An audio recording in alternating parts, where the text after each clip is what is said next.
ಇದು ಈ ನೆನ್ನೆ ತಾನು ರೀಪ್ಲೇಸ್ ಮಾಡಿದ್ದೀನಿ, ಹೋಗಿದ್ವು. ಓಕೆ, ಯಾವ ರೇಟ್ ಹಾಕಿದ್ದೀರಾ ಸರ್ ಇದು? ನಾನು ಇವೆಲ್ಲ ಕೆಲವು ಸಿದ್ದು ಹಲಸು ಮತ್ತೆ ಬೇರೆ ಬೇರೆ ಬೇರೆ ಬೇರೆ ಎಲ್ಲ ತರದ್ದು ಇದಾವೆ. ಸಿದ್ದು ಅಂತ ಹೇಳಿ ಮೋಸ ಮಾಡಿದ್ರು ಸರ್ ಅವರು. ಓಕೆ, ಯಾರು ಕೊಟ್ಟಿದ್ರು? ಅದು ಸಿದ್ದು ತುಮಕೂರಿಗೆ ಹೋಗ್ತಂದೆ ನಾನು. ಆದ್ರೂ ಮಿಸ್ ಹೊಡಿತಾ ಸರ್? ಹೌದು. ಯಾಕಂದ್ರೆ ಆ ಕಲರ್ ಬರ್ಲಿಲ್ವಾ, ಏನಾಗಿತ್ತು ಸರ್? ಗೊತ್ತಿಲ್ಲ. ಈಗ ನನ್ಗೆ ಯಾವ್ದು ಸಿದ್ದು ಯಾವ್ದು ಮಿಕ್ಸ್ ಮಾಡ್ತಾರೆ ಅಂತ ಬೆಳೆದ ಮೇಲೆ ಗೊತ್ತಾಗೋದು. ನನಗೆ ಇನ್ನೇನು ಕೊಟ್ಟರು ಬೆಳೆ ಹಾಕಿದ್ದೀನಿ ಅಷ್ಟೇ ಸರ್. ಇದು ಬಿದಿರು ಹಿಂಗ್ ಮಧ್ಯೆ ಹಾಕ್ಬಾರ್ದಿತ್ತು ಸರ್ ಇದರಲ್ಲಿ.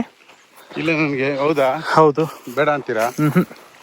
ಇಫ್ ಪಾಸಿಬಲ್ ಅದನ್ನ ತೆಗೆದು ಏನ್ ಮಾಡೋಣ ಸರ್, ಬಾರ್ಡರ್ಗೆ ಡೆನ್ಸ್ ಇನ್ನೊಂದು ಹಾಕೊಂಡ್ಬಿಡಿ. ಓಕೆ, ಇದೀಗ ಏನ್ ಮಾಡುತ್ತೆ ಅಂತ ಹೇಳ್ತೇನೆ ನೋಡಿ sir. Future of this firm ಇದು ಇನ್ನೂ ಒಂದೂವರೆ ವರ್ಷದಲ್ಲಿ ಟಾಲ್ ಆಗ್ತಾ ಹೋಗುತ್ತೆ. ಹೇಗೆ ಇದು ಬೆಳೆಯುತ್ತಲ್ಲ, ನಿಮ್ ಜಾಗ ಆಟೋಮೆಟಿಕ್ಲಿ ಸಪ್ರೆಸ್ ಆಗುತ್ತೆ. This is a dominant species.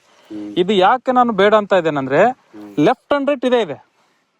ಒಂದ್ ಸೈಡ್ ಇದ್ರೆ ಗಿಡಗಳಿಗೆ ಒಂದು ಸನ್ಲೈಟ್ ಮತ್ತೆ ಹೀಟ್ ನ ಇದು ಮಾಡ್ತೈತೆ. ಇದ್ರದ್ದು ಅಲಿಲೋಪತಿಕ್ ಇಫೆಕ್ಟ್ ಆಗುತ್ತೆ. ಇದ್ರ ಎಲೆ ಏನ್ ಬೀಳುತ್ತಲ್ಲ, ಬೇರೆ ಗಿಡನ ಬೆಳಿಬಾರ್ದು ಅನ್ನೋ ಒಂದು ಕಾನ್ಸೆಪ್ಟ್ ಇಂದಾನೆ ಬೆಳೆಸುತ್ತೆ.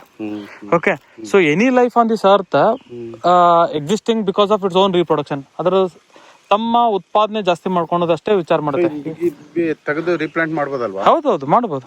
ರೈಸಮ್ ಅದೇನು ಗಿಡ ಎದ್ರು ಏನು ಬೇರ್ ಕಟ್ಟಾದ್ರೂ ಏನು ಪ್ರಾಬ್ಲಮ್ ಆಗಲ್ಲ ಸರ್ ಜನರಲಿ. ಸೊ ಈಗ ಇನ್ನೊಂದು ನನ್ನ ಕೊನೆ ಸಜೆಷನ್, ಈ 4 ಗಿಡಗಳ ನಡುವೆ ಒಂದು ತೆಂಗು ಹಾಕ್ಬೋದಾ?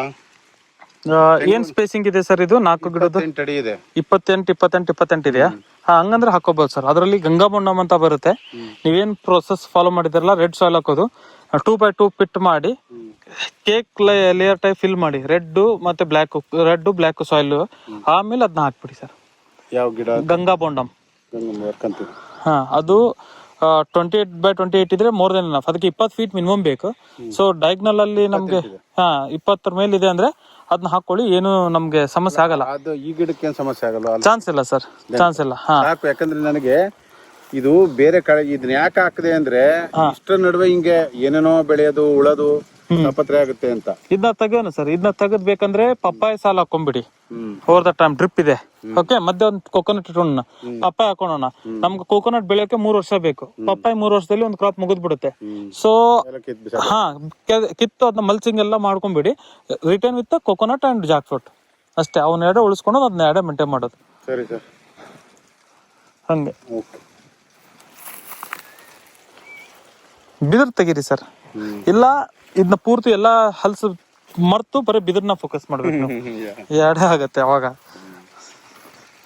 ನಾನು ಇದು ಈಸ್ಟ್ ವೆಸ್ಟ್ ಇದೆಯಲ್ಲ, ಸೂರ್ಯನ ಬೆಳಕು ಬೀಳುತ್ತೆ ಅಂತ ನಾನು ಇದನ್ನ ಹಾಕ್ಬಿಟ್ಟೆ. ಇಲ್ಲ ಸರ್, ಸೂರ್ಯನ ಬೆಳಕಿನ ಲೈಟ್ ಇಶ್ಯೂ ಇಲ್ಲ, ಇದ್ರ ಡಾಮಿನೆನ್ಸ್ ಇಶ್ಯೂ ಇದೆ. ಓಕೆ, ಇದ್ರ ರೂಟ್ ಹೆಂಗ್ ಸ್ಪ್ರೆಡ್ ಆಗುತ್ತಲ್ಲ, ಬೇರೆ ಗಿಡನ ಅಲೋಡ್ ಮಾಡಲ್ಲ. ಹೌದಾ? ಹೌದು, ನೀವು ಟ್ರೈ ಮಾಡಿ ನೋಡಿ. ಯಾವ್ದು ಬಾರ್ಡರ್ ಹಾಕಿದ್ರೆ ಓಕೆ. ಯಾಕಂತಂದ್ರೆ ಲೆಫ್ಟ್ ಅಂಡ್ ರೈಟ್ ಎರಡು ಕಡೆಯಿಂದ ರೂಟ್ಸ್ ಪ್ರೆಸ್ ಮಾಡ್ತಾ ಬರ್ತಾ ಇದೆ ಅಂತ ತಿಳ್ಕೊಳ್ಳಿ ಸರ್. ಸ್ಕ್ವೀಸ್ ಮಾಡ್ದಂಗೆ ಅದು. ಓಕೆ, ಹಂಗಾಗಿ ಅದು ಡೆಡ್ ಆಗ್ಬಿಡುತ್ತೆ ಗಿಡಗಳು.